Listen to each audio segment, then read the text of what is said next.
evening, everybody, and welcome back to Backloggery. Last time we got a couple of PS1 games from the PlayStation 3, and today we're going to finish the remaining PlayStation 1 games on the PlayStation 3. And we'll probably finish that within 2 hours or less, so when we finish that earlier, we'll just, I don't know, I guess I start cataloging some games on my PC, because I don't have anything else ready. Alright, I just came from Desert P playing some kind of Legends of Runeterra deck building game that makes my brain hurt, so I'd rather be here. Well, welcome to the stream, hope you enjoy your stay. Today our accompanying ambience tunes is soft rain and thunderstorm sounds with fireplace classic room ambience by New Bliss. I don't know this channel, it was really right there in my recommendation, so I just went along with it. Okay. Yeah. There's nothing particularly special that I have to... Interestingly specific 3-hour video. Most ambience sound videos are usually around 3 hours. Like you see, like swamp sounds, 3 hours, library, 3 hours, 8 hours of shooting rain, balcony winter, 8 hours. Like you'd be hard pressed to find an ambience video that lasts like less than 45 minutes. And you know what, ASMR kind of goes on that length. Well, maybe not quite, but you know. Okay. Maybe it'll make my feet warmer. Yeah. Wait to show everyone what you've spent hours listening to. Gentleman's Barbershop ASMR. Look, that's just Latte ASMR. Anything she does is extremely... Like, she did a video where she rescued you from being kidnapped as an ASMR. And it was still super relaxing. Latte is an absolute queen of ASMR. I love her. Okay. Anyways. So, what's the last game we added? A medieval. Cool.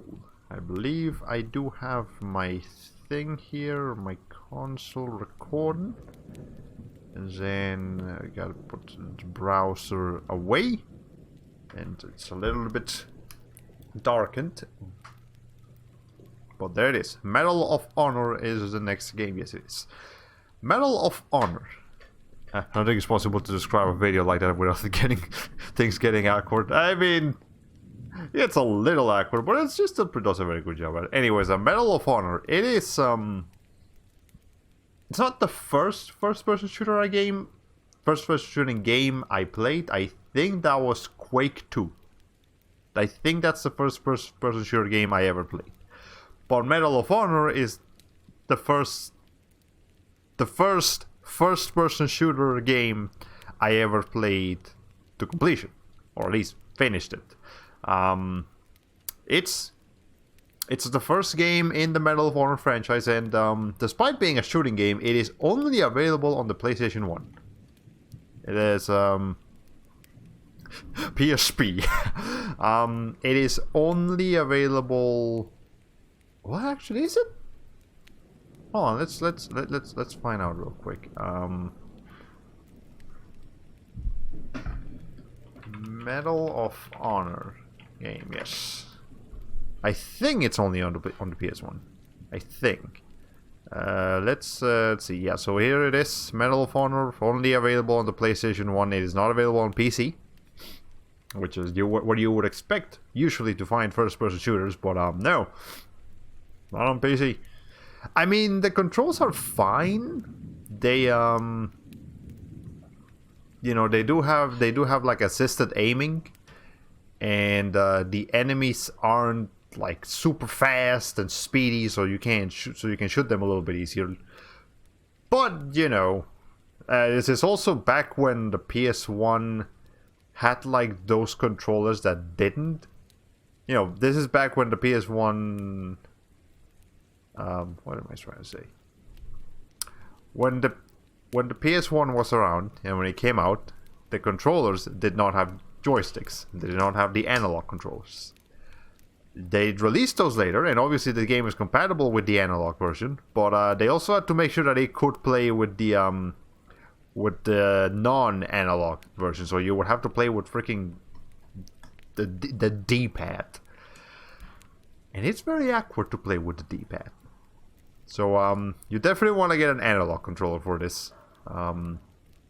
Which, I mean, if you're emulating this, it's perfectly fine. If you have it on the PlayStation 3, obviously you're going to have an analog anyways. But if you're getting this on the original PS1 and you don't have an analog controller, it's going to be a little bit awkward. DreamWorks Interactive, does that have anything to do with the film studio? Yes, it's that, DreamWorks. There used to be Danger Close games, but when we start the game, it actually does show the DreamWorks logo. In fact, I mean, I can show you guys real quick, because I did download the game onto RetroArch the other day. Let me pull that up real quick. Hey, RetroArch. Hey, RetroArch. How you doing? Hold on, let me... But that's not the window I want, but it'll do. PlayStation, Medal of Honor, run that. And... Hold on. Put the browser away. There have been a crossover with Shrek before EA took over. Nah, there's no. I mean, there is a Shrek game on PS1, but anyways, should be one of the first logos to pop up. Should be. Well, yes, I know you're saying DreamWorks Interactive. Don't show me the thing. Not Electronic Arts. That's what I want to show you, show the people. There you go. See, it's just DreamWorks. So they were making a couple of games, like original games, not just movie license games. Before they decided to not do it anymore. So there you go. That's you now know a little bit more trivia about the thing. It's a fantastic logo. Yeah, it's actually pretty good.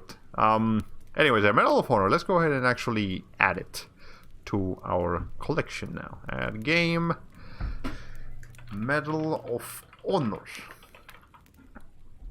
It's on the PlayStation 1. It is original system PlayStation 1, yes. It is once bitten.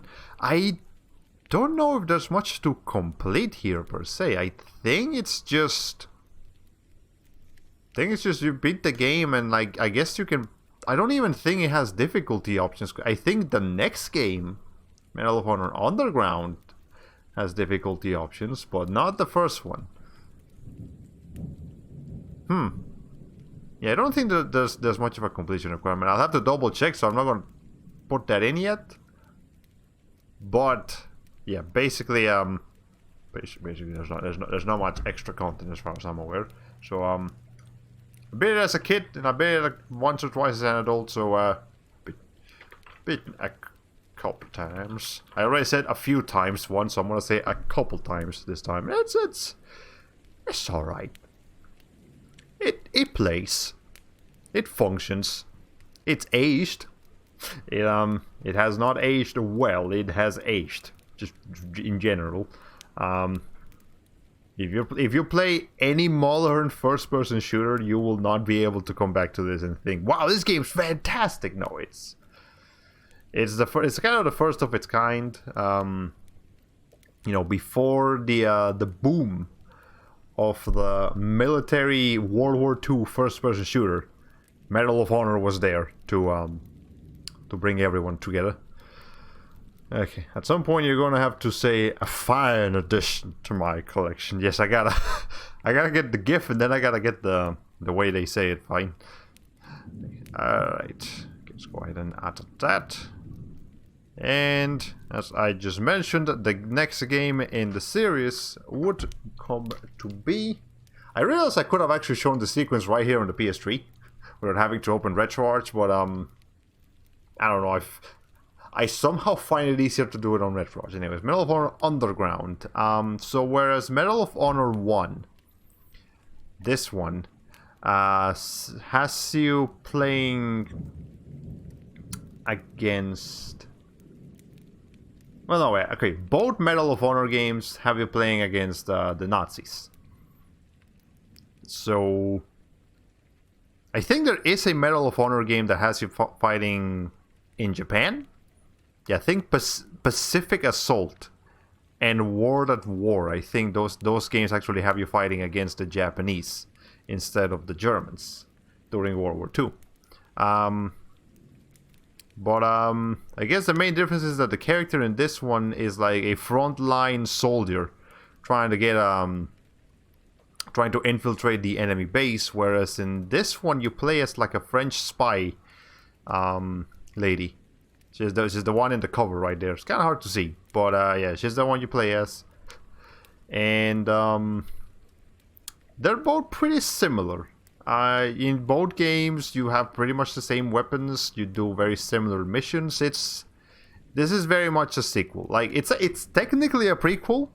The events that take place in here happened before, because in this one it's like towards the end of World War II. This is like between 1944 and 1945, whereas this might be 1943. I'm not 100%, but I mean it's World War II. You can, as long as you're covering some events that happen in World War II, it doesn't really matter which one's a sequel or which one's a prequel. So, there you go. I should mention I'm wearing headphones, and the only part of your ambient video I can hear is the occasional thunder rumble. Let me see if I can pull that up a little bit. There's not much to the ambience. There's a little bit of a fire crackle. But put that up a little bit. Okay. Medal of Honor. How would you spell that? Oh, there it is. It does have a semicolon. Some games don't use a semicolon, some games do, and I guess it doesn't really matter at the end of the day, but I like to try to keep it as correct as I can. Also on PlayStation, this one I only beat once. The first Medal of Honor I did play as a kid. This one I only played as an adult, or at least a teenager, when I got it on PS3. So, again, it's alright. I think I like the first game a little better, but they're very, very similar to each other. So, like, if you like one, you like the other. And, yeah. Let's see. It was a while back. Now, this one, I think, I do remember it having difficulty options, so... Pretty sure I just played in like the standard difficulty or whatever difficulty the game starts you on, so there is a harder thing that I could go back and do, but I won't do it just yet. Thing is, if it's subtle to me, then it's going to be completely inaudible to anyone listening from their phones or whatever. That is fair enough. Okay, let me get some water. But I did check one of my other stream archives from like a couple of weeks ago, and that one I feel like I had the ambience too loud, so I'll pull it up a little bit more. And I mean, I guess it's just ambient, so it's not really going to be overpowering. It's not even, you know, there's no lyrics here, there's no instruments or like loud instruments, it's just ambience, but still. Anyways, what is next on the list? I don't have too much to say about Medal of Honor, other than the fact that it is a very, it is kind of the grandfather of the military first-person shooter. It is still around. It had a bit of an issue, Medal of Honor, because it was going great.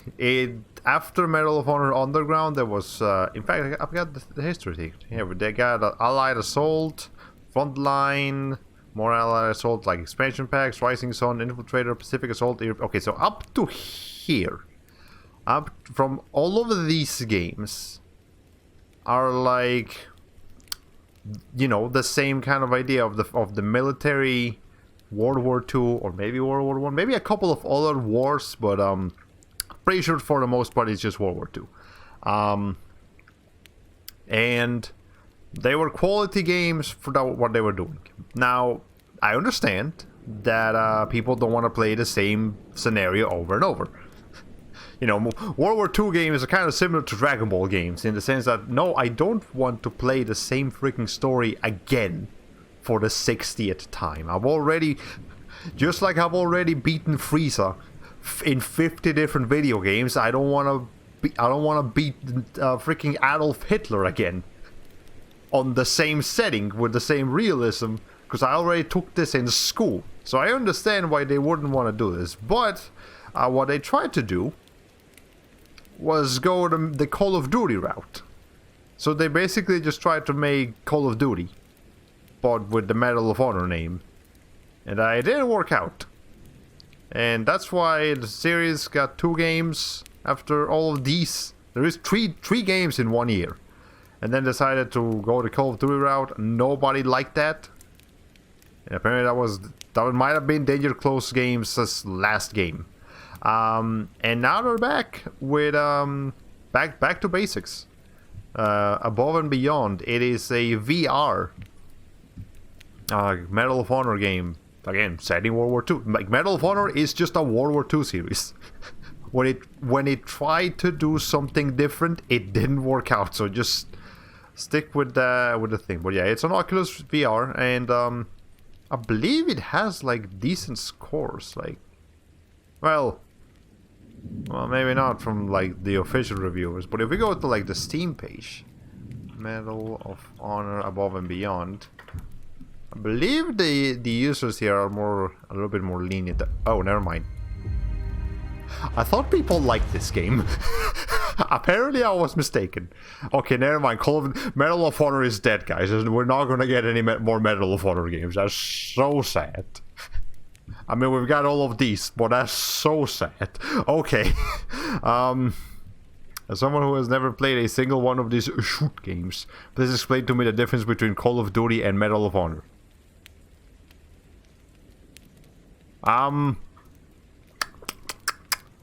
That's a good question, because there's not much of a difference. But I'll try to explain as best as I can. Medal of Honor was popular during the mid to late 2000s, during basically the entire like 2000s area, up until 2007. These are primarily, they do have a multiplayer mode, local multiplayer, but they are mostly single player campaigns.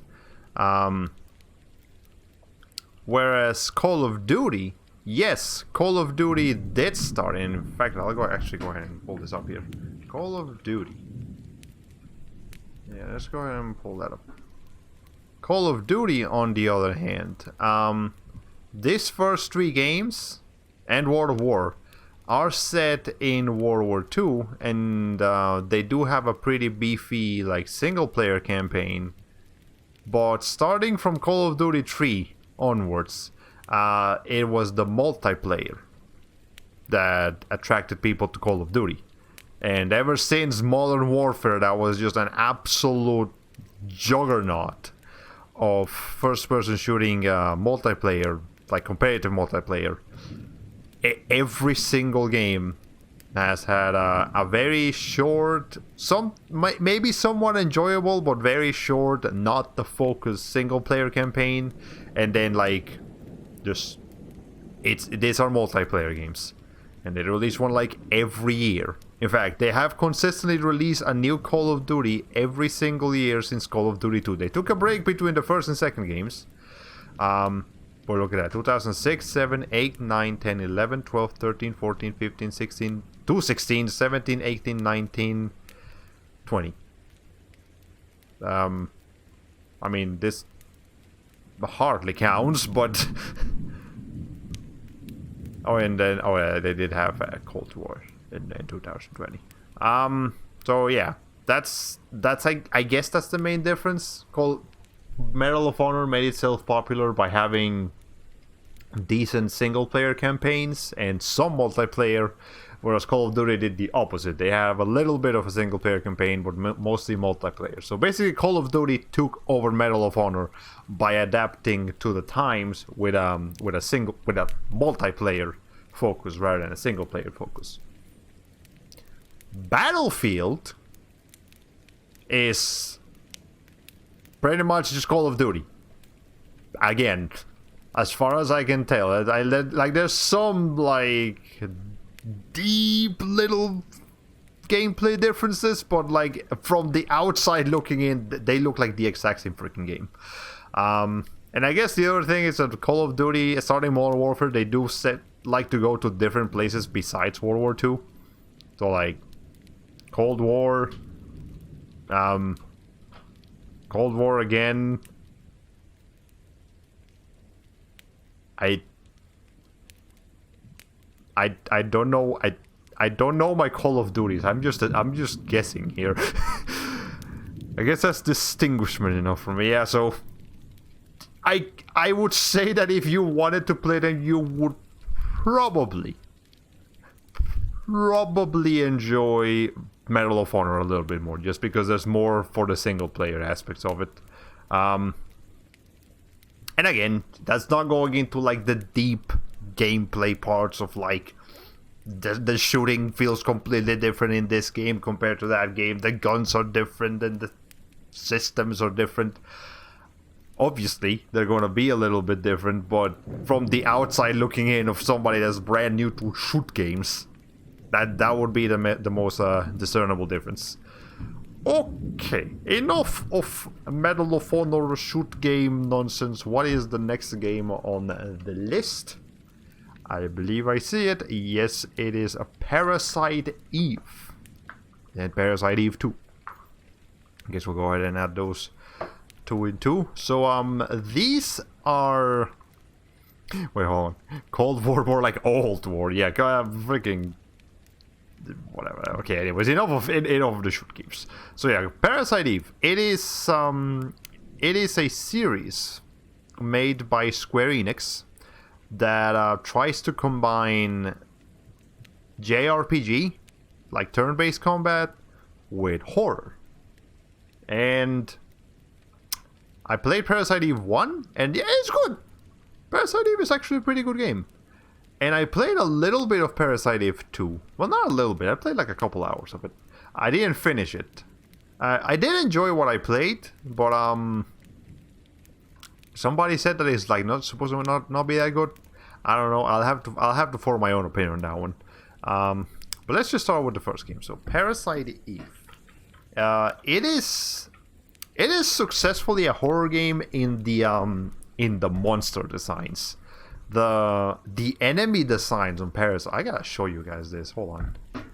Parasite Eve monsters or enemy design.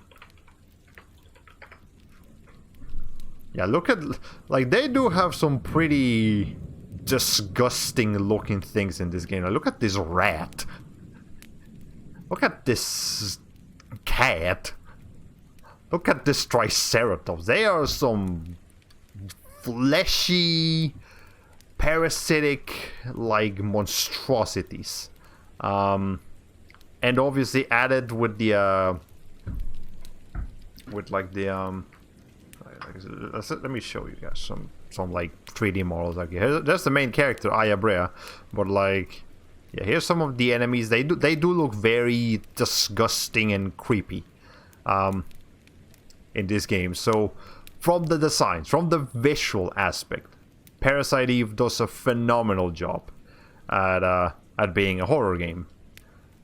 As far as the gameplay itself is concerned, though, it's not actually that scary. It's it plays like not like a typical JRPG, because it does have an interesting battle system. So basically, it is turn-based. You do have like an action gauge that fills up, kind of like Final Fantasy. But you get to move around the stage as it's filling up, so you can dodge enemy attacks and position yourself a little bit better. And then when it's your turn, then you can attack or use an item or cast a spell. Yes, you can actually cast spells in this game. Like, your character, Ayabrea, she does have like is it called? Are they called Eves? I think they might be called Eves. But yeah, they have like, she has like superpowers.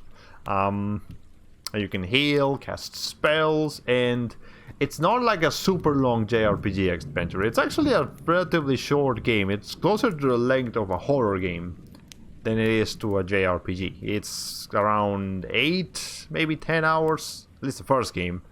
Despite that, it does have 2 discs.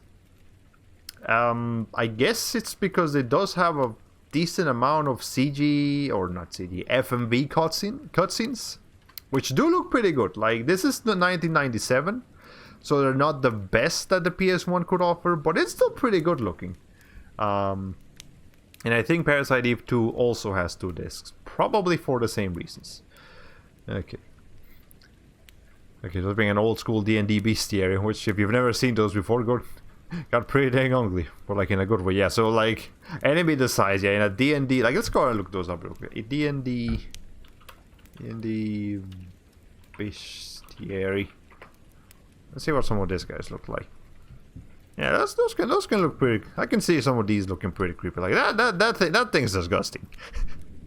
That thing is disturbing as hell. I love it. That is some good enemy design. So yeah, just good monster design is always very appreciated. Like it's obviously very impressive to be able to draw a character or a person that looks very pretty. But I feel like it's equally as impressive to make a creature or a thing that just looks disgusting. That just looks like an absolute Lovecraftian abomination. And I love that. You know, good design is good design regardless of whether it's pretty or ugly in a good way. Hey, Jackrabbit, how you doing? Lovecraftian peeps. Yeah, I gotta love the creepy.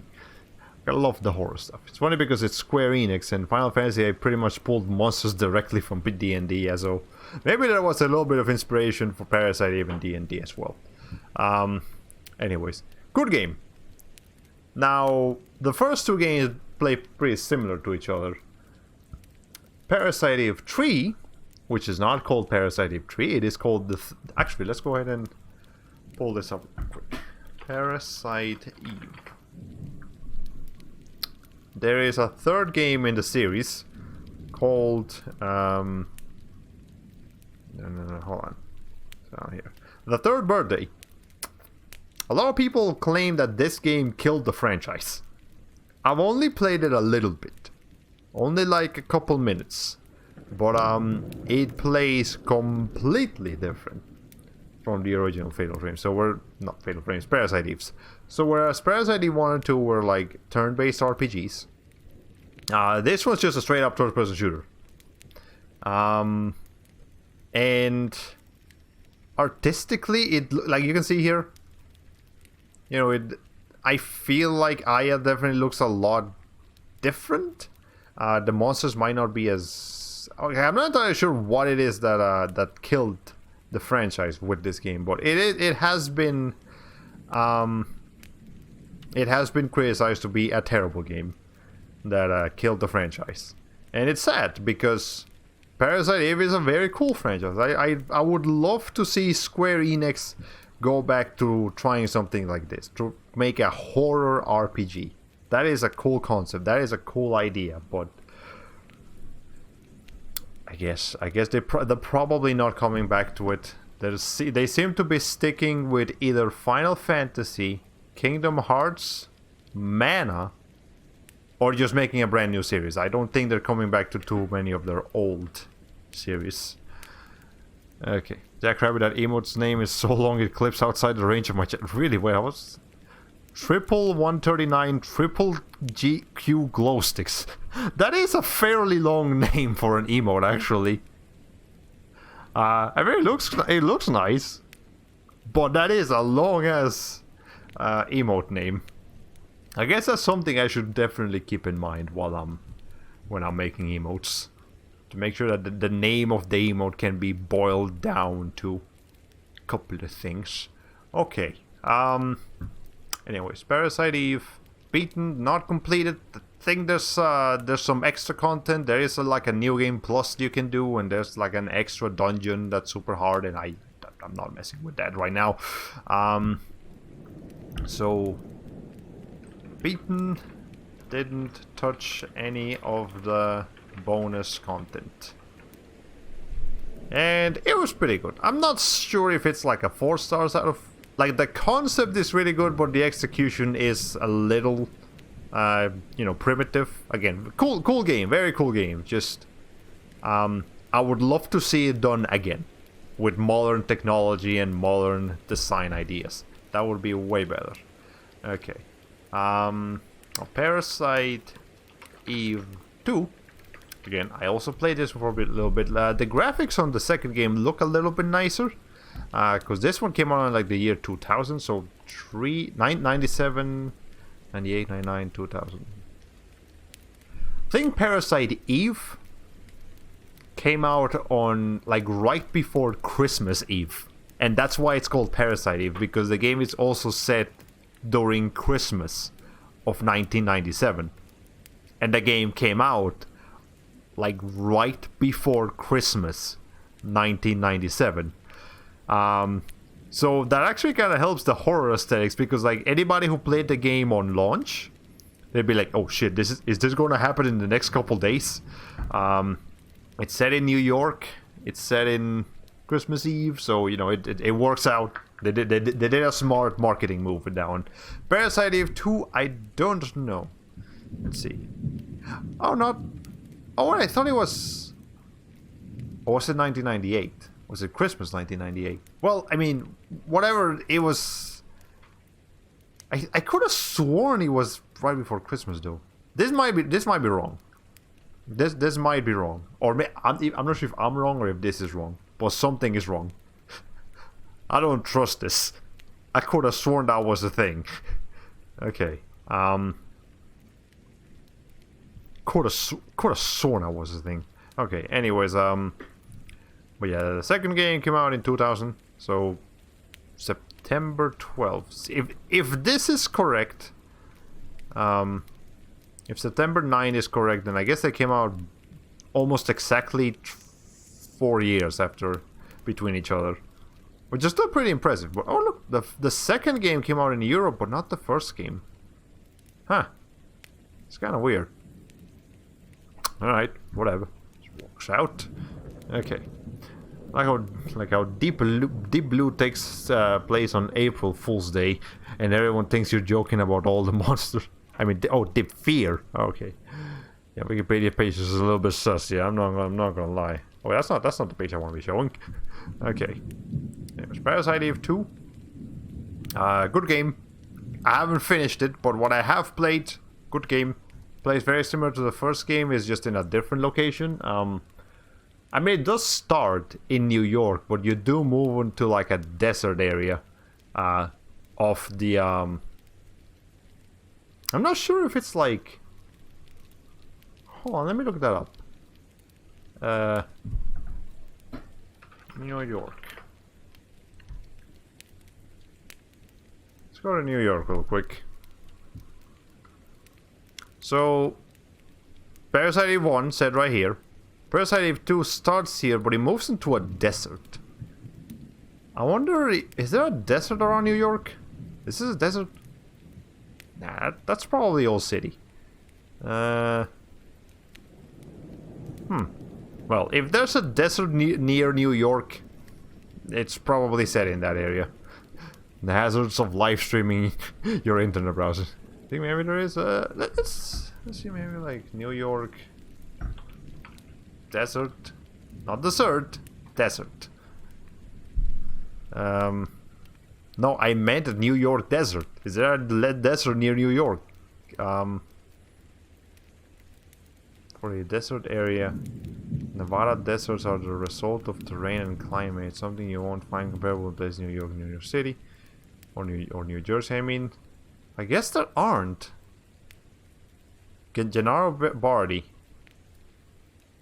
I'll have to play the game again and see what place they mention. I wouldn't think it's like a completely fictional place, but I can also imagine that like maybe it is like a little fictional.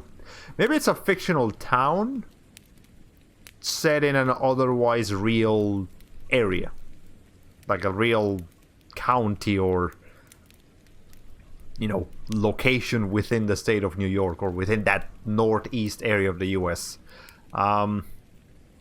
Whatever the case, I That's where it's set. It's pretty cool. I like looking up the geography of games that are actually set in the real world.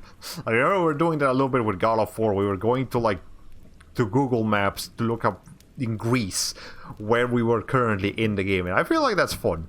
Obviously, if the game is set in a completely fantasy setting, then that's a little bit different. But even then, if it's a fantasy setting, it might still be based after real world locations. Like if we look up Spain, right? So obviously, you know, people know that Resident Evil 4 is set in Spain, but like, where in Spain? It's a country. It's not a little town we're talking about. It's not a road. It's a country. Where in Spain is Resident Evil 4 set? It could be one of these little islands, because you do go into an island. So maybe like over here. Maybe this is where the island takes place, and you start like over here, because this is a lake. Actually, let's see what's this look like. What's this area look like? Denia. No, that's way too tropical for Resident Evil 4. Never mind. Okay, let's get out of here. Okay.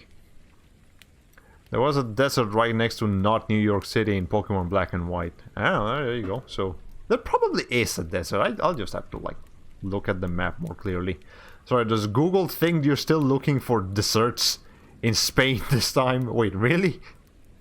What is it?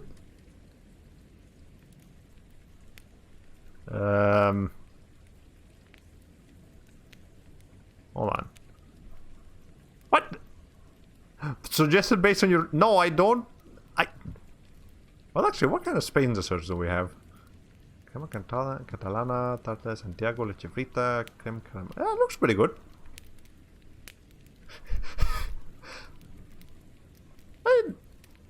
Man, I'm gonna get some flan tomorrow. I'm gonna get some flan tomorrow. Anyways, what we're talking about, Parasite Eve 2. Yeah, cool game. Played a few hours. Fun. But I'm not gonna give it a rating yet because I haven't finished it. Okay. What is next on the list? Let's see. Let me get some water too while I'm at it. Okay. Klonoa Door to Phantomil. That's a good one. That is a good one right there. That's actually... Hold on, I got a little bit of history with this one. Klonoa Door to Phantomil is the first game I ever streamed. When I started this channel, before I was a VTuber and I was just a regular streamer, the very first stream I ever did was Klonoa Door to Phantomil. We played like half of the game. The stream was terrible, and I think it's the only stream from back then that I never archived because I didn't know how to like... that you had to turn on an option for Twitch to save your VODs so you could download them later. And yeah, you should stream it. Yeah, I will definitely stream Klonoa again. Sooner or later. It is a short game. It can be done in... It can be done in one stream. I would rather do it in 2 streams still, because it would be one very long stream, so I would rather just split it up a little bit. And maybe I can spice it up a little bit by playing the Wii version, because I always play the PS1 version, and I like how the PS1 version looks a lot better compared to the Wii version. But you know, maybe just to spice things up. I mean, flan pork, yeah. Well, I'm gonna get some flan tomorrow. I haven't had flan in a long time. I haven't had good flan. I've had some flan somewhat recently, not really recently, but like a couple months ago. I haven't had good flan in a long time. I gotta get me some good one. Those leche fritas look interesting. It looks like deep fried cheesecake, which is almost certainly isn't. Probably shouldn't. Okay, anyway, but yeah. For you guys who don't know, yeah, there is in fact a Wii version of Klonoa 1. Not 2, just 1. And that was the last official release for Klonoa, not counting his appearances on Project X Zone 1 and 2. So let me show you guys what that looks like. So Klonoa, Door to Phantom Mill. Let's do like a side-by-side comparison. So this is what Door to Phantom Mill looks like. I mean, it's kind of a small window, but you know, it's got like the PS1 sprites. It's got like a very charming old look, and it's, you know, for the kind of art style that it's going for and for the quality of the sprites, this game, you know, despite its age, it still looks very good. I would say it makes excellent use of the hardware limitations, the art style, and it does still try to push the PS1 to a pretty good, to a pretty substantial degree. Whereas the Wii version, it's just 3D. I mean, it doesn't look bad. It doesn't look terrible. It just doesn't look particularly impressive. It doesn't look as charming. That's the problem. And I guess it kind of looks like Klonoa 2, but I don't know. I think Klonoa 2 still looks somewhat better. Like, maybe it's just nostalgia. It might just be nostalgia that's taking control here. And another thing about Klonoa 2 is that they give you... No, Klonoa on the Wii. Is that despite the fact that the first game on PS1 was fairly easy, they made it even easier. So they gave you more health. And there's also this weird move that they added that lets you like slow down time around your end. Makes you slow the enemies and obstacles down for a little bit. Which you would never need to do that in the first game.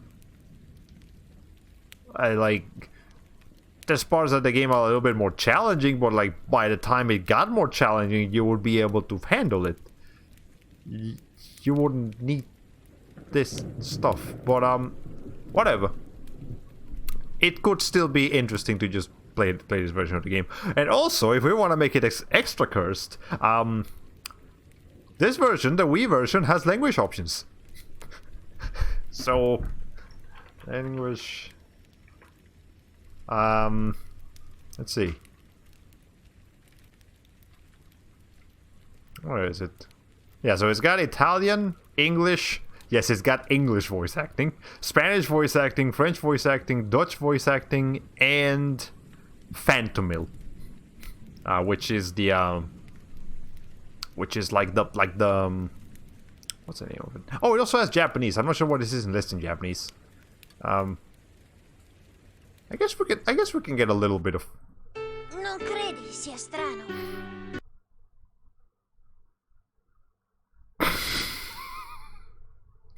I wasn't expecting the video to start so soon, but okay, who's that weird Klonoa imposter without the hat? Being Wahoo language. Okay. Let's see.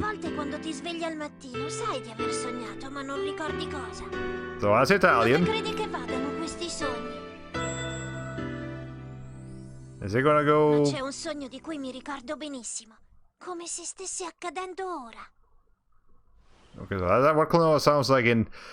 Oh! So you guys might recognize Klonoa's English voice acting. Yeah, you guys might recognize Klonoa's English voice acting. So I'll just let you listen. Don't you think it's kind of strange? Sometimes when you wake up, you know you had a dream, but you can't remember it. It's Sonic. Klonoa is voiced by the same actor as Sonic. Where do you suppose those dreams go? It just sounds like Sonic, but sad. There's one dream I remember very clearly, as if it was happening right now. Okay.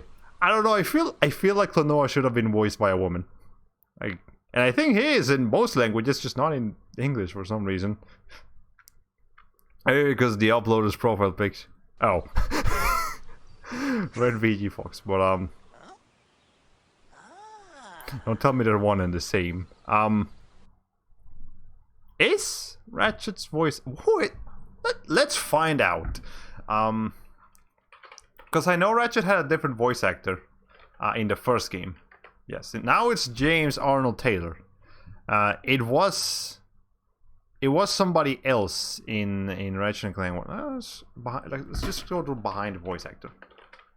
Voice actors. Behind voice actor. Okay. Let's go here. So we got a Ratchet. And so Ratchet in this Ratchet and Clank is voiced by Mike Keeley. Every other Ratchet and Clank game since has been James Arnold Taylor. And James does an excellent job with Ratchet. Now let's see Sonic. Sonic at around this time. So like Sonic Heroes, Ryan Drummond, Sonic the Hedgehog, Jason Griffith, Adventure, who was that? Ryan Drummond, okay. Sonic Boom, that was Roger Craig Smith. Sonic Generations, that was Roger Craig Smith. So, what Sonic game came out around that time? Sonic Unleashed. Is it still one of those two? Jason Griffith. Okay, so it's not the same voice actor. But let's see. Jason Griffith, Roger Craig Smith, and Ryan Drummond. Let's see if Klonoa is credited for any of those. Oh no, never mind. I thought it was Sonic. It just really sounds like Sonic. Eric Stith, and one other. Oh, and Komiko Watanabe for the Japanese version. But who else did you voice? Oh, never mind. I thought this guy had some history. Why? I'm getting all my facts wrong today. I thought Parasite Eve released before Christmas. I thought Klonoa was voiced by Sonic. I need to check my facts more often. Jesus Christ. But Jaleel White was the OG Sonic. Okay. Isn't Sonic about to get a new... Yes, Sonic is going to get a new voice actor for the upcoming Sonic... What's the name of the new Sonic thing? I think it's a show. They haven't confirmed a game yet. They did confirm that there's a new movie coming out, but sooner than that we're gonna get a new Sonic show. But this guy is only credited for voicing Chick Hicks and Klonoa. How does it feel? This is a little bit of a thing, but okay. Anyways, let's go back and compare the rest of this. Still, it just sounds like Sonic though. German. Let's hear German Klonoa. Findest du nicht, dass es komisch ist? Wie man manchmal morgens aufwacht, weiß, dass man geträumt hat, sich aber an nichts erinnern kann. So obviously I don't speak German, but you don't sound like you're talking about a dream. You sound wide awake. Klonoa. Klonoa. Aber ich hatte mal diesen einen Traum, an den ich mich sehr gut erinnern kann. I thought you said let's hear German Klonoa. I don't think German even knows about this game. Okay. Let's see who we got next. French. Tu ne trouves pas ça étrange? Okay, that sounds a bit more fitting. Lorsque des fois, au réveil, tu te souviens d'avoir fait un rêve, mais tu n'arrives pas à t'en rappeler. Où crois-tu que ces rêves s'en vont, à ton avis? Mais il y a un rêve dont je me souviens très bien. Comme s'il se produisait là, maintenant. Yeah, like at least that sounds like all of them except for the English one. At least sound a little bit more fitting for Klonoa. And let's hear the Spanish one. Again, this is European Spanish. There was not much instance of Latino video game dubbing until like way later. Okay. ¿No te parece extraño? I mean... Como en ocasiones cuando te levantas por la mañana sabes que has tenido un sueño, pero no lo puedes recordar. I hate European Spanish voice acting so fucking much. Oh my god. There's just something about the way they like I think this probably doesn't sound as bad for you guys if you don't speak the language.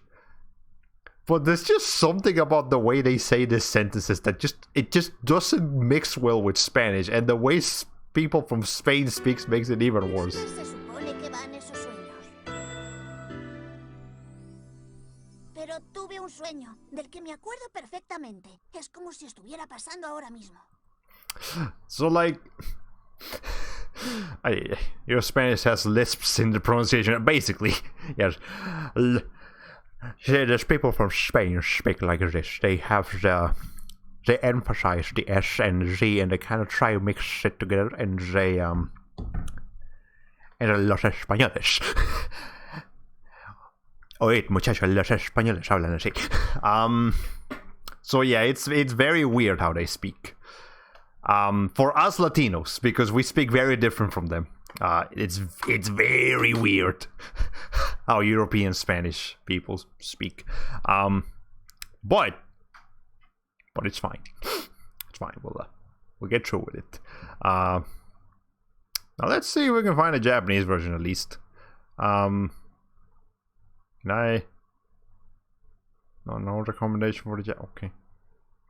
Okay, never mind. I'll have to. English Phantomillion. I guess not. Never mind. That's fine. Okay. Time has flown by way too fast. I need to go to get ready for work. Oh!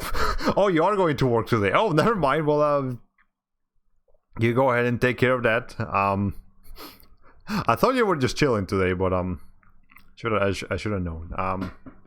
Funny thing is that they did actually remake the Phantomil language, the quote-unquote original dub. They did redo it. Like, they're still saying the same things in the same language, but apparently there is like a script.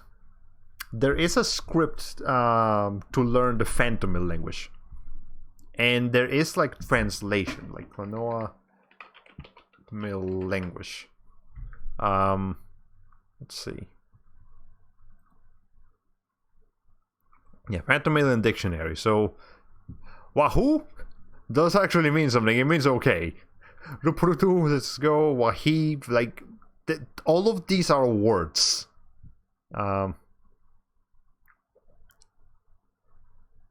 And yeah, you can kind of learn to speak Phantomil from what little, like there's not a whole lot of words here. So like if you learn all of these words, you can technically translate what they're saying. You know, like mania is a negative, general negative. Magia is a yell of shock or pain. Jadu, Padu, Tabada. Not the Dragon Ball character, just a word. Du, Dupu, Dufrefi. Yeah, it's something that the voice actors had to take care of. So I'll congratulate them on that. They had to learn a whole ass language to voice these characters. You know, I do kind of appreciate it when games do that, and it's not just like I mean, I appreciate the Banjo-Kazooie, like that's cool, but I feel like this takes a bit. There's a little bit more charming if done right. If done right. If done wrong, it probably just sounds really fucking weird. So for something like this, the voice actors have to put a lot of effort into sounding emotional with this weird ass words.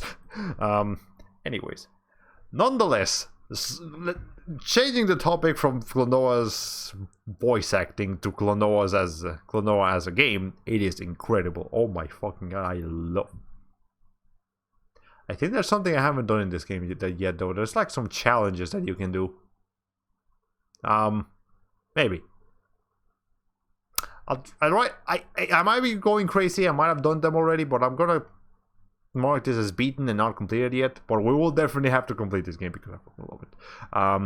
Now, completing is quite hard because you have to get every crystal, which includes getting every crystal in a specific sequence when you get a double bonus. If you haven't played Klonoa, you probably have no idea what I'm talking about, but you have, you can see why that's complicated. Banjo-Kazooie's voice sounds were done more for humor than anything else. That's why two characters speak in stock burp and fart effects. Yeah, that is the Banjo-Kazooie way. And let's see. I've beaten this game multiple times. Love it 2 bits. Okay, and this one's a 5 out of 5. Oh my god, I love this game. I want them to bring back Klonoa so bad. I know it didn't sell that well. I know it's very niche. But it's so good. It's such a smart use of like enemy designs and placement and like because the core gameplay of Klonoa is that you can grab enemies and then use them as use them for double jump so you can throw them, and depending on the kind of enemy you grab, they might have different properties. So like maybe you can just use them as a double jump, maybe the enemy is flying so you can jump, use a different enemy to get up high enough to that enemy and then use that enemy to jump again. And they design all of the levels and the platforming around the enemies and the things, and it's so smart. It's such a genius gameplay formula, and it just didn't sell. And it's such a charming franchise. There's so much to love here, but just the sales didn't do it. That's so sad. Oh man. Okay, whatever. I will still play this game and the second game over and over and over because I love them so much. We've discussed this before, but which came first, Klonoa or Kirby 64? Because they both do this, and I worry about them once sitting from here. Let's find out. Animal Dictionary now. Let's see. Klonoa. Okay. What? How far back did I have to go? Okay, Lord Phantom. This game came out on December 11th, 1997. Kirby 64 came out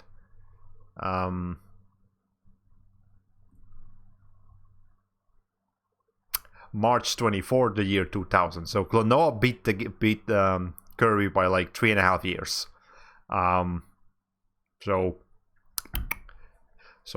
one that's not only enough time for one to for Klonoa to beat it, but it's definitely enough time for the Kirby devs to have looked at Klonoa and then started developing like, hey, we can do that, and then have enough time. Because if both games had come out at around the same time, then it would be like a funny coincidence that two games came out that had very similar mechanics. But there's definitely enough of a time gap here to say that, oh, one dev saw what the other dev was doing and then decided to do it. Now, obviously, Kirby 64 is still a different game with its own charm, with its own mechanics, with its own everything.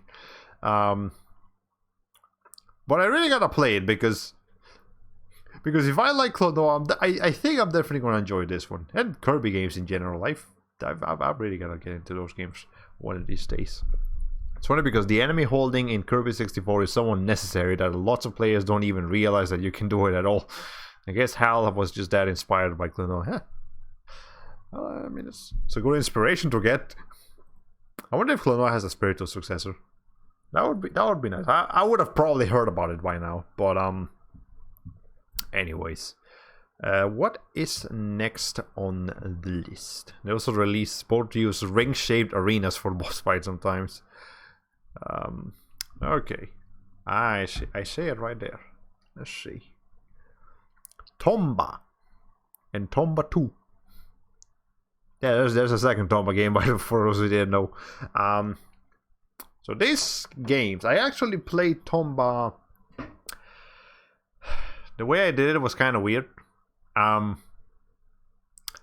I technically streamed the game back when, like before I became a VTuber, but I didn't stream it live. Yeah, I know I'm not making sense. So what I did is, what I used to do is that I had art streams that I would do the art live. And then because I wouldn't have commentary on them, I would be completely quiet. In order to have something to entertain people while I was doing the art, I would have pre-recorded footage. And I would put that playing on the background. And I did an entire playthrough of Klonoa as pre-recorded footage that I would use for art streams. And yeah, that's how I played the whole game. Just as a pre-recorded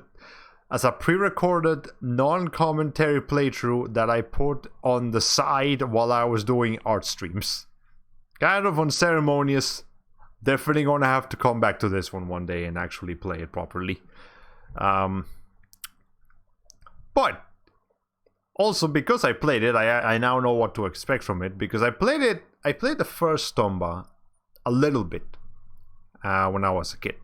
I remember that it was really cool. It had a lot of charm to it. But I never got too far into it. And now that I actually finished the game, I can see that there are issues. The controls are kind of primitive.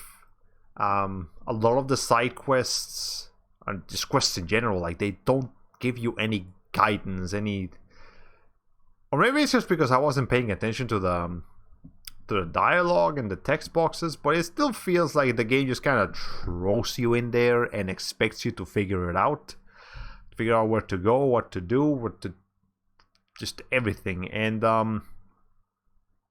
I guess it's understandable. It's the old times. The games did not hold your hand back in the day. I know that's a general excuse, but still, it's still, I feel like that hinders the game a little bit. Now I can still see why a lot of people do really like the game, and I enjoyed it. I didn't think it was bad, not by a long shot. It's just it does have issues. Now Tomba 2, I remember playing a lot more as a kid, and I remember enjoying Tomba 2 a lot more as a kid.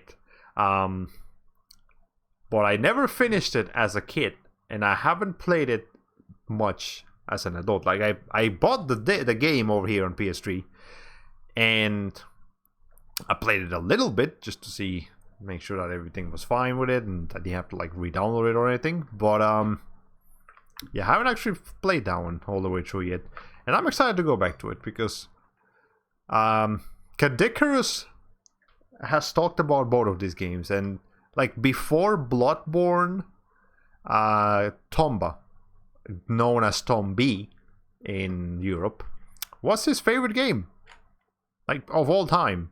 Tomba 1.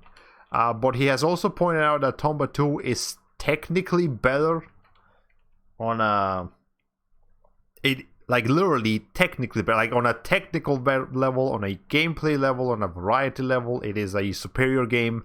It just thinks that Tomba 1 is more charming, more nostalgic for him. So it's a personal opinion for him to like Tomba 1 better, but he'll also recognize that like Tomba 2 is more polished, which makes me more excited for Tomba 2, because I don't have as much nostalgia for Tomba 1. But let's see. Have you seen Steve Gaming's latest video? Super Mario Galaxy didn't need to hold the player's hand. I've not.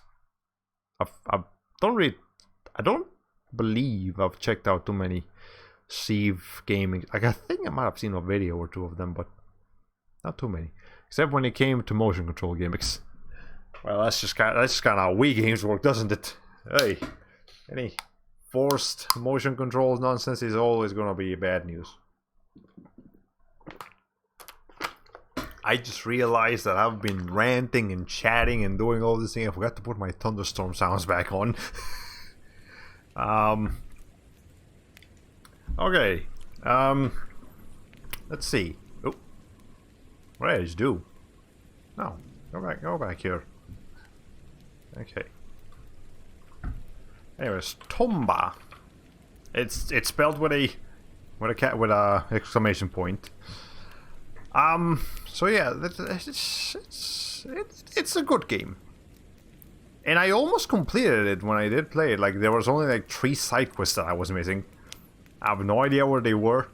I have no idea how to acquire them, and I didn't really feel like going back and finishing them. But yeah. The only thing I would say this game's lacking quite a bit is like boss fights. All of the boss fights are oof. Yeah, they're a little bit oof. Is what I will say. And also the way you find the boss fights. Yeah, you have to find the boss fights in this game. No, you don't just go up to them. But let's see. It's played some as a kid, finished as an adult. Okay. And I don't know if I want to give it a 4. I don't know if I want to give it a 4 because I didn't enjoy it that much, and I did get lost. I think that's probably my main issue with the game. I got lost a lot. That might not be entirely the game's fault. That might have just been me not paying attention. But at the same time, man, I don't know. It still affects my enjoyment with the game, so I think I'm just going to give it a 3. I'll revisit it, maybe now that I know what to do a little bit more, I'll be more open to give it a higher score. But that will be when we revisit it. For now, I'm just going to give it a 2. So you've got almost 100 followers plus, you rascal. When did you... Oh! Yeah, I have 93 followers. Now... I do have... Okay, so here's the thing. I do have 93 followers, but I don't have 93 active followers. Obviously, a lot of people did follow me thanks to the VTuber community. But, yeah, my active viewers are you, Jackrabbit, I appreciate it, by the way. You're a real MVP. Gono drops by every once in a while. Leo drops by every once in a while, and obviously that's not counting like the lurkers. There might be some lurkers every once in a while that you just don't comment. But some of the followers are also from like back in the day, and I would like to think that most followers that I've made before I was a VTuber don't even remember me. Like, they probably haven't checked their Twitter feed in a while, like their old followers' Twitter feed. So yes, I do have almost 100 followers, but I would like to I don't just want to inflate the number. I don't just want to gain new followers. I want to gain active followers. I want people that consistently, I mean, not like every time, not like every single time I stream, but like every once in a while drop by, like, hey Bastion, hey Hollow, how you doing? What you streaming today? Backloggery, Half-Life, Sly Cooper and the Thievius Raccoonus. That's cool. I'll hang out for a couple minutes and then I gotta go do something. I just want a couple more followers like that. That's cool. That German fellow popped into my stream for the first time in months. He just stopped using Twitch regularly. Oh. Yeah, see, like, you know, even the followers, like, maybe it's stuff happens in their lives and they just, like, stop using Twitch. Maybe they move to YouTube. And obviously none of your followers have to tell you that they're not gonna watch you anymore. None of them have to, like, none of them have to even unfollow you to, quote unquote, unfollow you. Like, you know, they might have clicked the follow button and they were following you, but they lost interest in your content and they don't want to keep watching your content, but they don't want to unfollow you because they feel like that's rude and they don't want to, like, make your number go down, so they just don't interact with you anymore. And again, the grand majority of your followers in whatever you're doing, be it Twitch, YouTube, Twitter, Tumblr, I guess, if you still use that, the grand majority of your followers are not active, constant followers. You might have 500 Twitter followers, but you're not getting 500 likes on your tweets. You're not getting 500 retweets.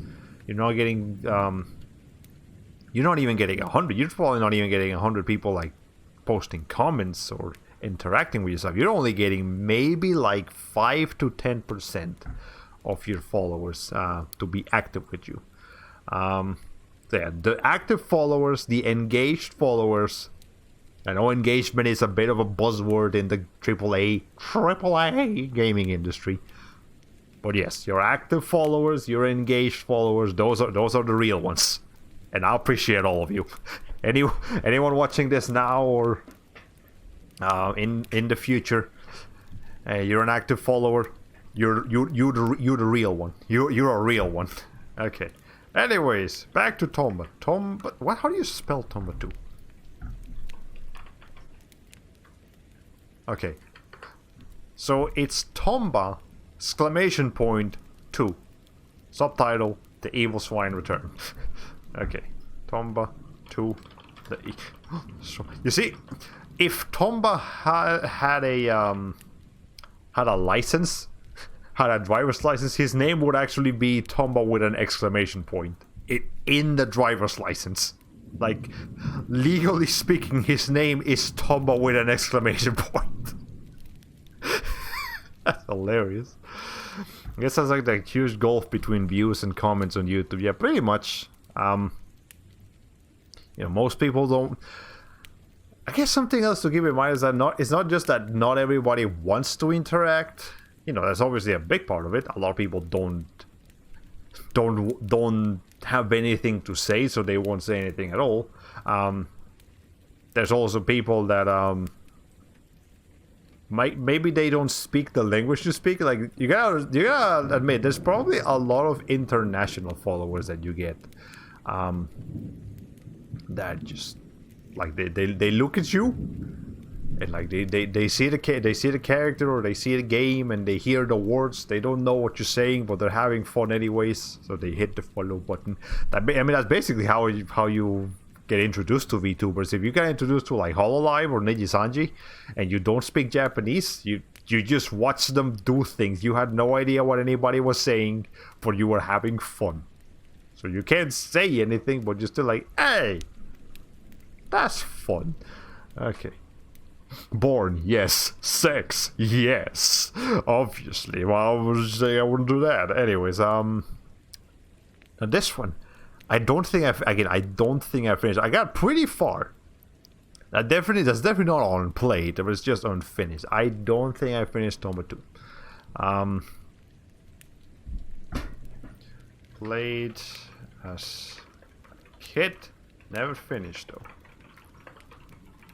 I'm almost tempted to give it a score already because I don't remember liking it so much. But again, I'm gonna be patient and come back to it when we actually finished it and give it a proper score. We'll do that. We'll be ready. Anyways, let's go back to the thing. See what we got next. Let's see. Pacman? Is that Pacman? That is Pacman. Pacman World 20th anniversary. Pacman World. It is a 3D platformer game with Pacman on it. Pacman World 1 and 2 are pretty stellar 3D platformers, whereas Pacman 3 is more divisive. I've played a little bit of Pacman 2 and Pacman 3. I remember what I played of Pacman 2 was just a solid 3D platformer, where I just didn't finish it. And Pacman 3 was a little bit different. I think it's got a little bit more combat, because it's like back in the days when what was it? When 3D platformers just really wanted to have like beat 'em up mechanics. I think. I might be wrong about that. I have been wrong about a lot of things, not just in the past, but today. So don't quote me on that. But I do remember Pacman speaks in this one. Pacman speaks in Pacman World 3. He does have a... I mean, he has a somewhat fitting voice, but it's still kind of jarring to hear the man speak when he hasn't said a word in the previous 2 games. And never needed to. But yeah, just voice acting was like the talk of town back in the mid-2000s. Is it fair to rate a game if you haven't finished it yet? I feel like that's a discussion. Because, like, if you've played a game, you haven't finished it. But if you've played a game a fair amount, and you don't necessarily intend to go back to it, because you're not a hardcore gamer, you're just a very casual person that likes to, like, maybe streams games that gets recommended by fans. So you just play them for a bit, and like you enjoy your time with it, but you don't want to go back to it. Would it be okay to rate a game then? I don't know. Possibly. I mean, obviously, as a professional, if you're a professional game critic, no, I would say no. You should definitely get a complete as an experience as you can, so you can make the best professional paid for criticism that you can give. But as a regular person, as a casual, I guess it's fine. And then there's also the thing with like games that you can't really finish. So, say somebody wants to rate Fortnite or Overwatch. You can't finish those games. So, at what point have you played enough to be able to rate it? What if you only played like a couple games, like 6-7 games of either of those, and you're like, I guess I've gotten enough experience here to give it like a rating. Like maybe like that was a couple hours and you were only looking to play for a couple hours, so you had your fun, and now you're gonna give it the games a rating. Or what if that's not enough and you have to play the game for hundreds, like maybe not hundreds, but like dozens and dozens of hours. You play the game for like 50 hours, you play the game for 60 hours. And because it keeps evolving and they keep adding updates to it, you're still not sure what you think about it because the game keeps changing. See, like when it comes to infinite games, games that don't end, it's kind of that's a discussion. Like, when is it okay to start rating this game? At what point have I experienced enough of this endless product to give it an actual rating? Is it a better voice than what he got in Pacman the Ghastly Gibbous Adventure? Yes. Yes, it is. There's not much. Okay, let me show you. Hold on. Pacman World 3 intro. Okay. Let's see.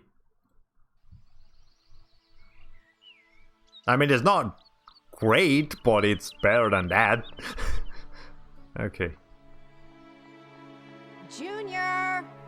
Junior! Junior! Junior, you didn't happen to see the... Oh, thanks, Snooky. Happen to see any sign of the birthday boy? Did someone say cake? There it is. Cherry meringue sugar stuffed power pellet a l'orange? You shouldn't have. Well, you only turned 25 once. It just sounds so old. Oh yeah, by the way, they released Pacman World 3 in Pacman's 25th anniversary. So that's why he's turning 25. Aw, sweetie, you're only as 25 as you feel. Thanks, honey. You and Junior are the best presents I ever had. And you're right. I look fantastic. You look exactly the same as you've always done. Is something wrong? Honey, my pack sense is tingling. Well.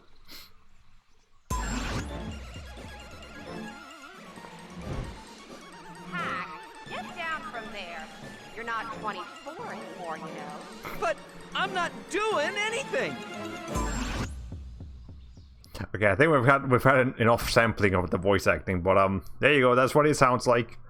Again, he does not speak in the previous 2 games. He just makes Pacman noises. Now he actually speaks.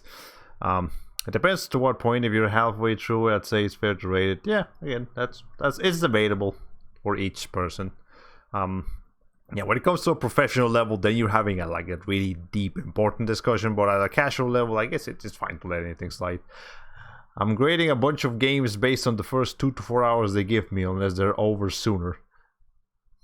Yeah, that's very odd. Like nowadays, as adults, we don't have that time that we did as a kid.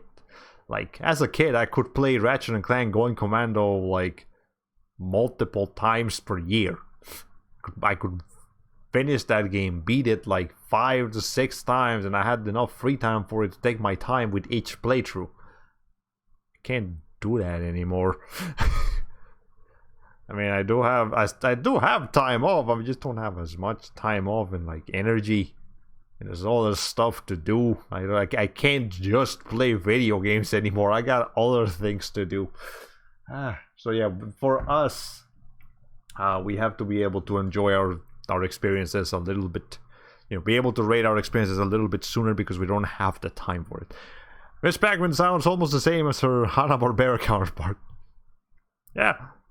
I feel like she could have sounded a little bit younger, but at the same time, I don't mind her voice. It sounds like the nagging wife. Okay. We're talking about Pacman World. It's called 25th Anniversary Edition. Whatever. Pacman World. I wonder if there's like an actual difference. Like, is there a 20th Anniversary Edition that's like actually different, or was there just was that just a title that they put in there?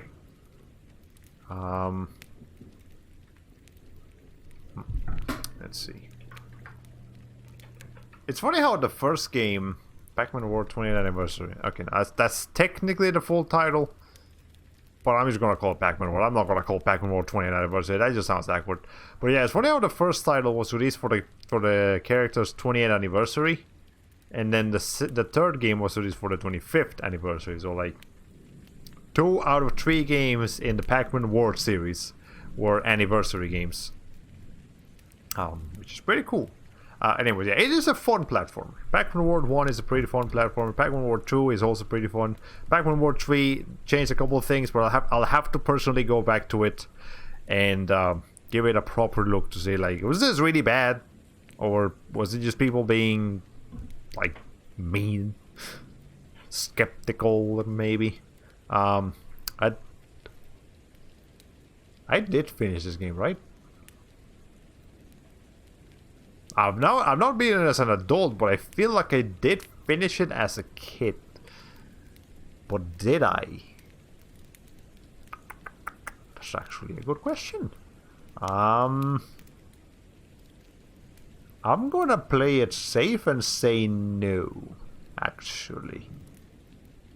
Because I feel like there's a lot of games as a kid that I didn't quite finish. I might think I did, but I didn't actually. I didn't finish them. I was just done with them. Like, I played until a certain point. I was like, okay, I don't want to play this anymore. I want to play Ratchet and Clank again, because I fucking love Ratchet and Clank Going Commando so much. It is such a good game. Oh my god. Anyways, good game, but didn't finish. So yeah, we're not gonna give it a rating just yet. What is next on the list? I see it, if I'm not mistaken. That is Dyno Crisis. And unlike a lot of these other games, I don't have Dyno Crisis 2 in here, but it is available on the PlayStation Network. So Dyno Crisis is a game made by Capcom, and it is basically Resident Evil, but with dinosaurs instead of zombies. We tried to live stream the new Ratchet and Clank on day 1. Well, I need a PS5 for that. I don't have a PS5. And I would also like to play some of the other Ratchet and Clank games before I play that one, because apparently the story does kind of connect with Into the Nexus, and I have not played Into the Nexus. I mean, that's something you can do in just a couple of hours, but I still need to actually get into the Nexus, so then I can get the story a little bit, and then I need a PS5. The game is not coming out on PS4 because, you know, graphically it doesn't look that different from Ratchet and Clank's reboot on 2016, but what it does, that's very impressive, and I'm actually just going ahead and show you guys. I pull up YouTube so much in here. Okay, Ratchet and Clank Rift Apart. Let's see. Yes, I'm not sure if you guys have seen the trailer. But like, okay, let me show you some gameplay. I don't want to show too much of this because I might get like a copyright strike. But anyways, here's some gameplay. Yeah, it looks pretty good. Looks like, you know, graphically it looks very great. But I feel like the PS4 could handle this graphics with enough optimization. That is what the PS4 can't handle. That right there, instant seamless. They use that word so much in the game usually. Seamless level transition. It loads up a whole other planet in a span of seconds with technically no loading screen. That uses the PS5's SSD. Yeah, there is no way. There is absolutely no way the PS4 can handle that level of blast processing. Now that's some serious blast processing right there.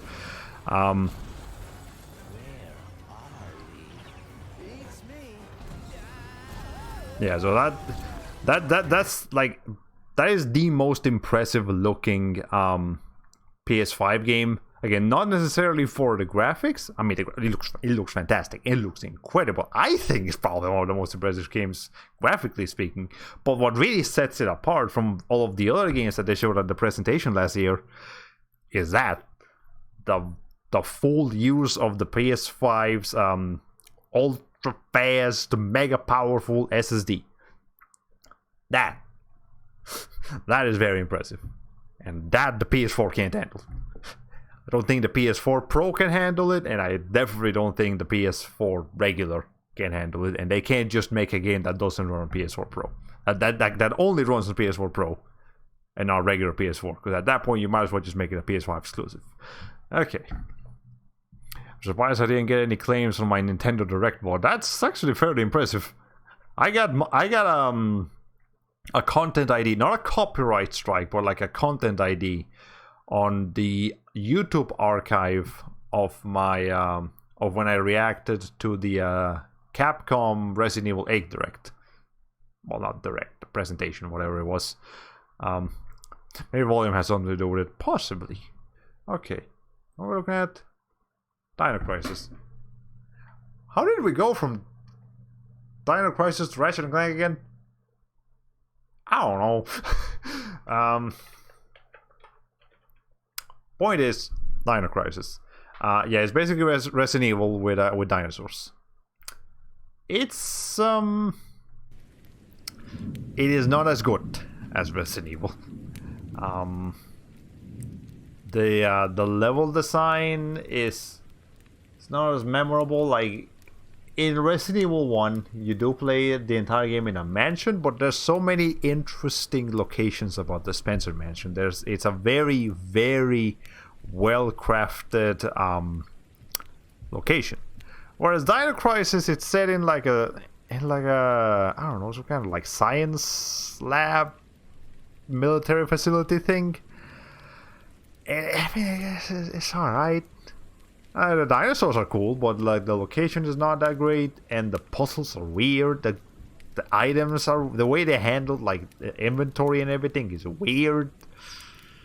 I'm not a fan. Okay, time for work. Gonna be busy tonight. See you later. Well, appreciate you being here for as long as you could. Have a good day at work. Hope the ceiling man aren't there again. That would suck. But yeah, have a good one. Okay, Dyno Crisis. So yeah, it's alright. I didn't finish it. We're trying to get to that list of games that I just like didn't finish because I just couldn't be bothered. I saw a let's play of it, so I know how the ending is. I know how. I have seen the full game. I just haven't played the full game. I remember when I was trying to play it, I got stuck in some part where I just didn't know where to go, what to do. I was searching around for like a whole hour trying to see where I was supposed to go. And I was like, I'm not having fun. I'm not enjoying this. I'm just put the game down and play something else. That's my story with Dyno Crisis 1. I have no history with Dyno Crisis 2 or Dyno Crisis 3. I know Dyno Crisis 2 is a little bit more like arcadey like, more action-packed.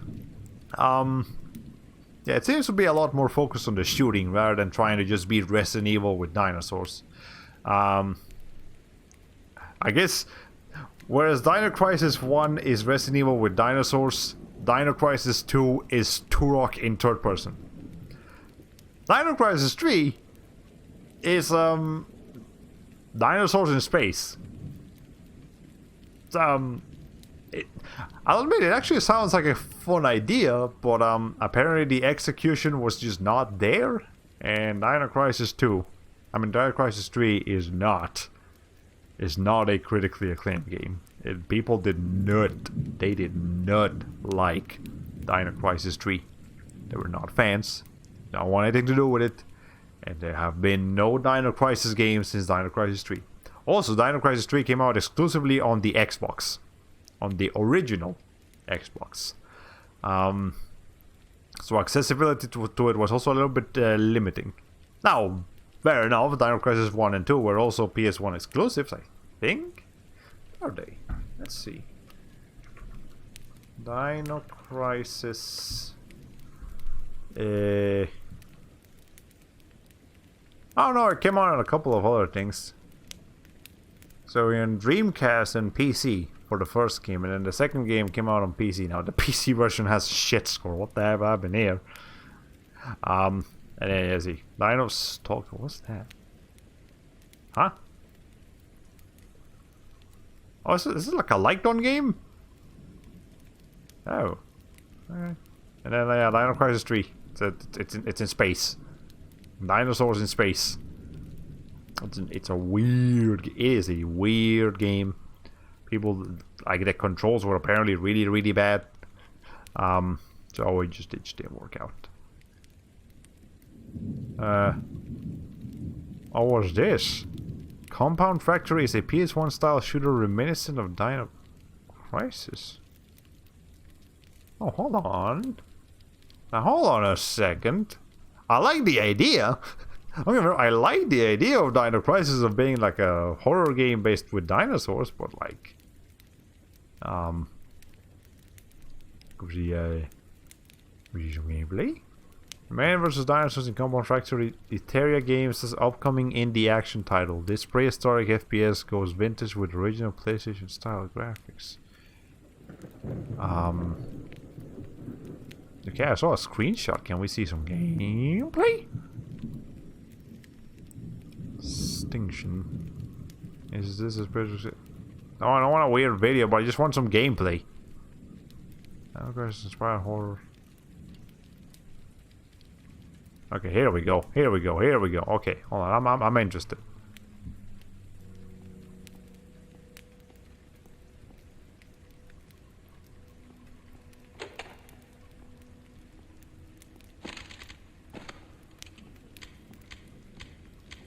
I mean, it definitely looks a little bit better than a PS1 game, because it runs a lot better. Yeah, it's definitely a spooky kind of game. Very dark.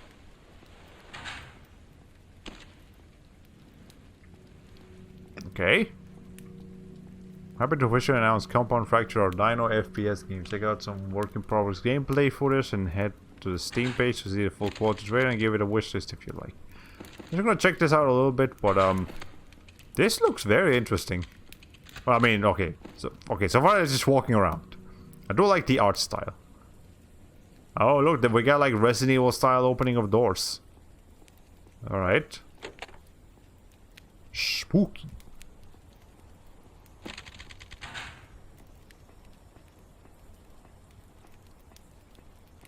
Now, let me see some shooting.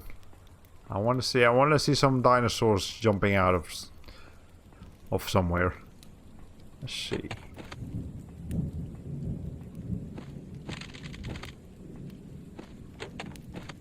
Oh wait, no, that's not the game. There we go. There's some dinosaurs.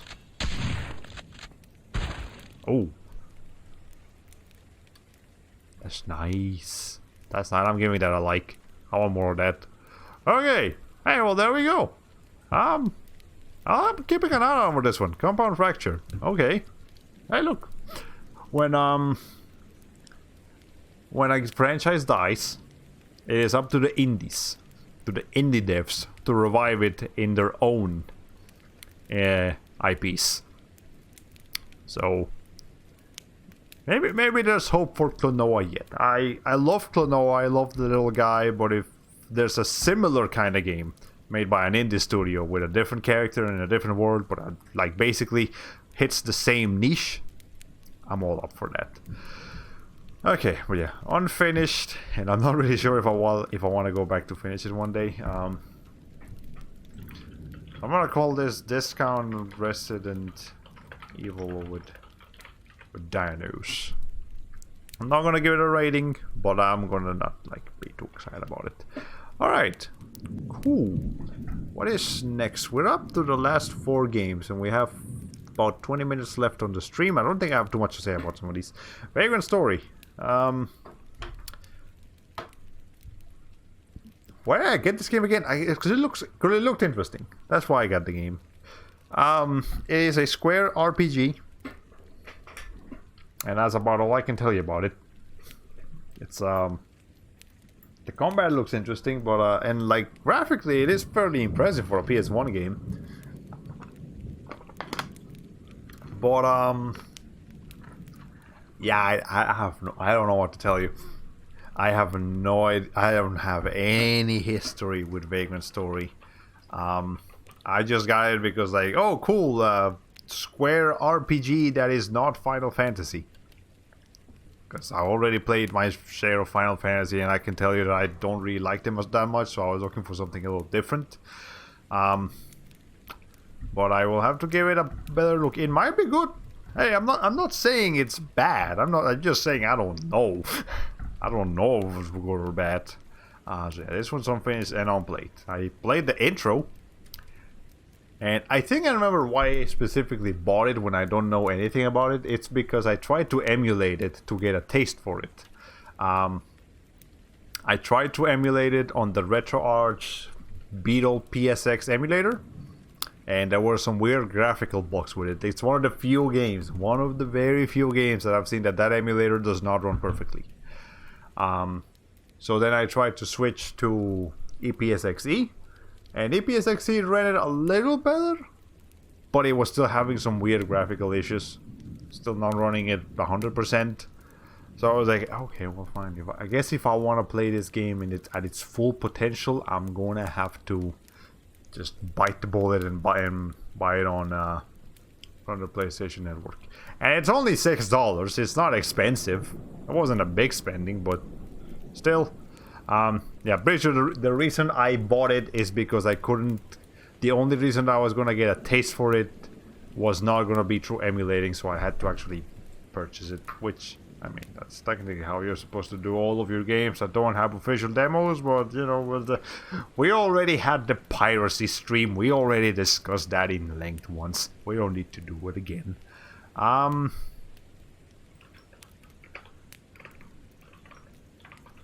About this game. Yeah, I should have. I'll admit this was impulse purchase. I should have definitely done a lot more research on this before I just bought it. But whatever, it's there now. Let's see. Next, Blood Omen: Legacy of Kain. That is the only Legacy of Kain game that is not available on PC. ironically, well, yes, it is available on PC. It is not available on Steam or goodoldgames.com. Ironically, because it is the one that looks most like a PC game out of all of them. So, Blood Omen Legacy of Kain. So, let me show you what this game looks like. It is a no, that's the second one. It is a top-down, kind of looks like Age of Empires. You go around, you beat some dudes, you killed some people, you suck some blood, you solve some puzzles. I played it for a bit, it was okay. But it looks like a PC game, doesn't it? Again, I think it has an official PC release, but it doesn't have a Steam port. Whereas every other game in the franchise does. Blood Omen 2, both Soul Reavers, and then Legacy of Kain Defiance. Every other Legacy of Kain game has a Steam port, and I actually have all of them on Steam. And I tried to run some of them once, but it just didn't really work out for some reason. They have not been well optimized for modern hardware. Maybe on GOG it'll run a little bit better, but I'll have to experiment. But yeah, I got Blood Omen 1 because precisely because it wasn't on Steam, so I was like, if I already have all of the other Legacy of Kain games that I probably got from like either a Steam sale that just sold them for dirt cheap or a humble bundle that had them included in it. So like the only one I was missing was Blood Omen, so I was like, might as well buy it real quick. So that's why I have it. And again, a little bit of it. It's okay. I did not finish it. I have said that many times today. Did not finish it.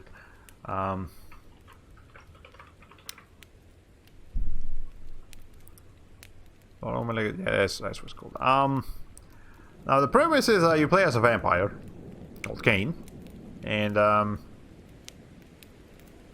don't remember the rest of the plot. Just you are a vampire. His name is Kain, and you go around doing vampire things. You can transform into a bat to move around. You can transform into a lycanthrope, a werewolf, to do more damage.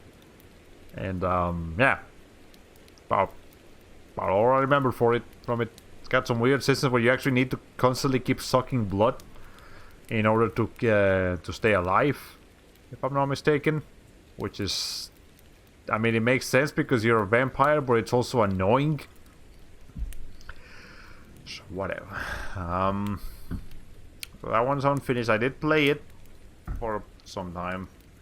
But I'm definitely looking forward to the other Legacy of Kain games more than the very, very first one.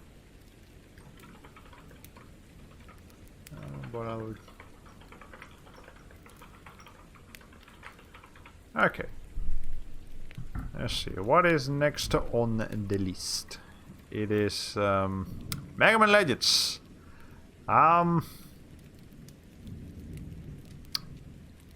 We're starting to get to like all of the games that I bought on impulse. Mega Man Legends. I've never played the Mega Man Legends games. I've played the Misadventures of Tron Bonne. That's what I played as a kid. I know some people, not a lot of people actually, some people really, really like the Mega Man Legends games. Some people weren't fans of them because they were like way too different from what you would expect from a Mega Man game. And I'll have to play them myself to give you a proper opinion on them. But I do remember enjoying the Misadventures of Tron Bonne as a kid. I didn't finish that one either. I just played it for a bit, but I don't know. There was something charming about it. There was something fun. Let me see. The Misadventures of Tron Bonne. Yeah, I remember looking at this. I remember looking at this little character right here. This stage specifically, that's what I remember the most.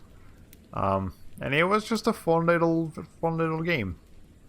So if anything, I should get the Misadventures of Tron Bonne and not worry too much about the Mega Man Legends games. But I also understand that Legends is what kind of led to the Misadventures of Tron Bonne. So kind of wanted to play them.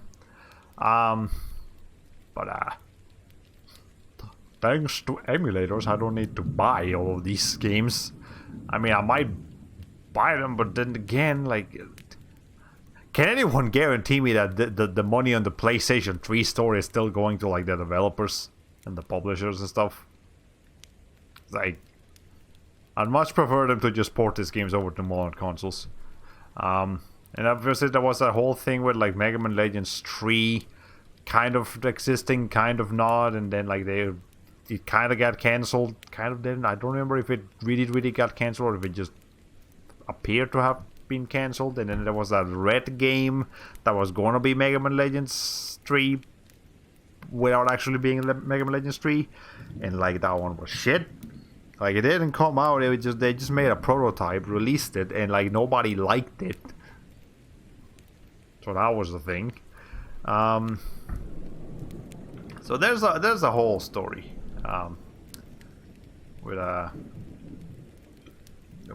Mega Man Legends series. But again, I'll have to play them myself to be able to give it a fair score, a fair opinion, and not just go off of the word of mouth. Because you don't want to do that. You don't want to just assume that a game's going to be bad because somebody told you it's bad.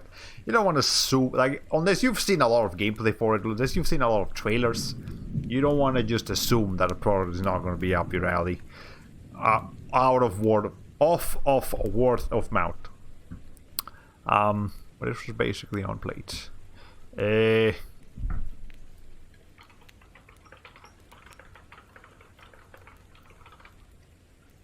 Bond as a kid. There we go. Alright, no rating yet. And last game in the list. I'm not sure if least, but it might be least. Threads of Fate. I know a little bit more about this one than I do about Vagrant Story, at least, because I did play it a little bit more. Threads of Fate, also a Square Enix, well, Squaresoft game. Not a... It's kind of a JRPG, but it's not turn-based. It's actually an action RPG, and it's got like some... I think it has some elements of platforming, kind of, maybe, somewhat. And the thing with this one is that you actually get to choose between the two characters. I don't remember what their names are, but yeah, you get to choose between them. So they each have their own story modes, their own little adventures, and I thought that was just kind of neat.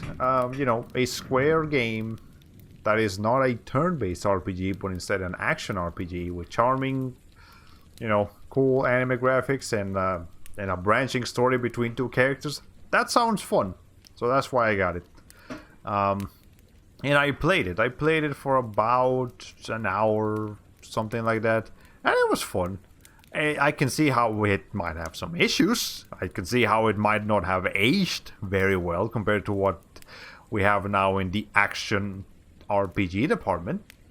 Because the action RPG department took freak off at one point, and we now have some excellent games on that category.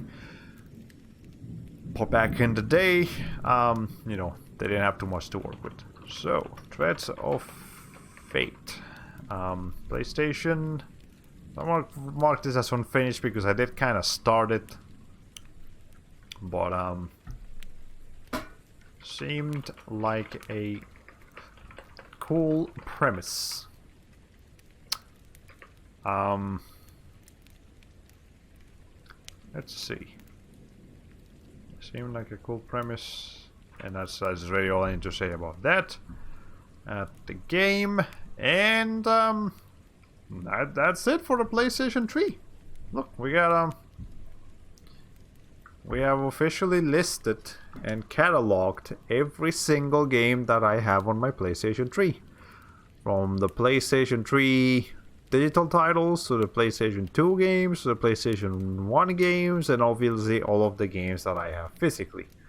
And that brings us to a total of, not counting Condemned Criminal Origins, because I add that later, off stream, 78 games that I have installed on, either installed or physically owned on my PlayStation 3. Now, not all of them are PlayStation 3 games. You know, there's a couple of PlayStation 2 games, a decent amount of PlayStation 1 games, and it's also important to know that a lot of the games that I have on PlayStation 3 are remasters. They're not originally PlayStation 3 games. Like, let's see, like one. Okay, let's actually like count it real quick. So that's 1, 2, 3, 4, 5, 6, 7, 8, 9, 10, 11, 12, 13, 14, 15, 16, 17, 17, 18, 19, 20, 21, 22, 23, 24, 25, 25. So 25 games out of 56 are remasters. So 56 minus 25. So in reality, only 31 games from my PlayStation 3 are like actual PlayStation 3 games and not just remasters of all games. So technically, if we add those 25 to the PlayStation 2, not counting the God of War games, because those, the Chains of Olympus and Ghost of Sparta, because those are PSP games. That's 23. 4 times plus 23, that's 27? 27, yeah, 27 PS2 games and 31 PS3 games. So I still have a few more PS3 games and PS2 games, but we haven't counted all of the collections yet. And obviously, the games from the PS3 era have also gotten their own remasters. So like, you know, Nier Reincarnation, or no, Nier Replicant. What's the new Nier coming? What's the remaster of Nier coming out? Well, whatever, that one. That's a remaster. That originally came out on PS3. There's games that came out on PS3 that have gotten remasters. That I have gotten as well. It feels like most of my collections are usually like composed of remasters and bringing back old games. Oh, I was doing math here. I forgot to actually put the screen up. But yeah, so here we have our total. So I guess, I mean, we've got about 3 more minutes of streaming actually. So we might just cut it a little bit early, not just because there's not much else to talk about, but because I have to go to the bathroom, and there's no point in taking a break while else I'm about to end the stream. So I guess we'll just real quickly discuss what the next plan of action is, you know, for this coming week. So for Backloggery, I'll see if I can get some pictures, like actual pictures taken of the other games that I have in my collection that are not PS4, because the PS4 is going to take a while. That is going to take a long time. So we'll knock out the other smaller collections first. And then after that we can start focusing on maybe like either PS4 or maybe some stuff on PC, and eventually we'll get to Steam, and that's gonna be a beast. That's gonna be a beast that needs to be tamed. So we'll do that. And as for the rest of next week, we are gonna have the usual 3 streams. So Tuesday, Thursday, and Friday seem to like just be consistently the good days that I can stream, and this coming week is no different. So I think I don't really post schedules on Twitter or anywhere, but I think if I had a schedule, it would be this coming week: Tuesday, Thursday, Friday, Hylix on Tuesday, Black Mesa on Thursday, and then probably Backloggery again on Friday, or maybe something different. I'm not sure. The Backloggery stream is the one that I'm most willing to replace with something else. However, If I throw a fourth stream or something special in the next week, don't be surprised because, again, as I mentioned yesterday, I did change my work availability a little bit so that I can maneuver streams and content creation a little bit more. So that's fun. Definitely, if I add an extra day, I'll let you guys know. Now, I also do keep in mind that Mondays and Wednesdays is when Aiken Lab streams. He usually streams on Mondays and sometimes he streams on Wednesdays. So if he's streaming, I'll let him stream. I'll let him have the day because we're like partner streamers. He is my only mod. I am his only mod. We're a team. We've been a team for way longer than I've been a VTuber for. So you know, if he's live, I will go to his stream, obviously. But if he doesn't stream, if he takes the day off or something, then I'm willing to like cover for him. We'll play something, you know, probably one of the games I'm playing right now. That's the current plan, and yeah. So that's it for tonight. Hope you guys enjoyed the stream. If anybody's following me on Twitter, wondering where that new piece of art is, how it's going, it's going. It's going. A little bit surprising. I'm not gonna get into too much detail here on Twitch, but yeah, it's coming. And yeah, see you guys next week. See you guys on again Tuesday probably. If anything happens, I'll let you know. Take care. Have a good weekend. If you're working, have a good day at work. Have a good time at work. If you're in a school, hope school goes well. If you're not doing anything, hope you have a good time. If you're buried under snow in Texas, I am so sorry. And yeah, have a good one. Bye bye, everybody.